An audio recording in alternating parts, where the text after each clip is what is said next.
Hello everyone and welcome to Rafi Memorial English School online classes. Today we will go through the poem named as The Ball Poem. It is a very interesting poem. Let's read it first. A boy loses a ball, he is very upset. In this poem you will see that a boy who loses his ball and he is now very upset.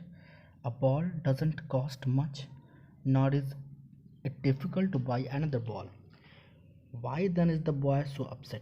Actually, if you lost any ball, then it is not difficult to buy another ball. Then why the boy is upset? We will have to read this. Read the poem to see what the poet thinks that has been lost and what the boy has to learn from the experience of losing something. Okay, now start the poem. What is the boy now who has lost his ball? What the boy will do now who has lost his ball? What is he to do? Now what the boy can do who has lost his ball?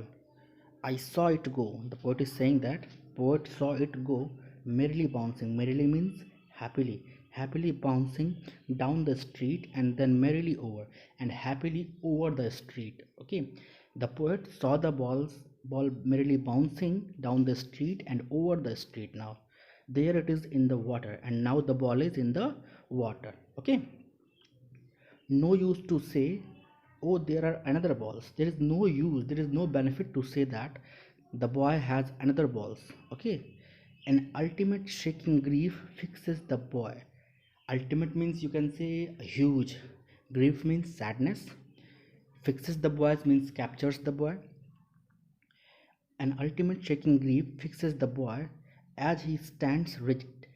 Rigid means hard. Now, after when the boy lost his ball, he stand hard, trembling. The boy is now trembling. Staring down means looking continuously down all his young days into the harbor, because all his young days went into the harbor where his ball went.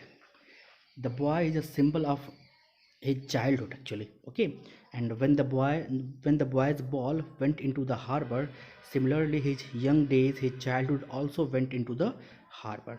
Okay, I would not intrude. Intrude means if you can say interfere. I will not, the poet is saying that I would not intrude on him. A dime. Dime is a currency. Like we have rupees, over there they have dime. A dime another ball is worthless. There is no use to say that you can in another dime you can take another ball. Okay, now he sense.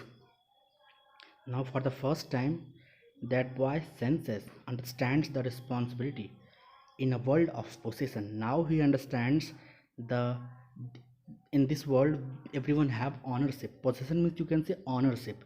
Now he first time realizes that this world have some ownership. People will take balls, everyone will take balls and ball will be lost always. It means here the poet is saying everyone will get childhood but everyone will have to lose it one day. Okay, and no one buys a ball back, and no one can buy a ball back. It means no one can bring their childhood back again. Money is external. Money is external thing. Okay, and you can't buy a childhood and happiness from money. He is learning. Well, behind his desperate eyes, the epistemology of loss.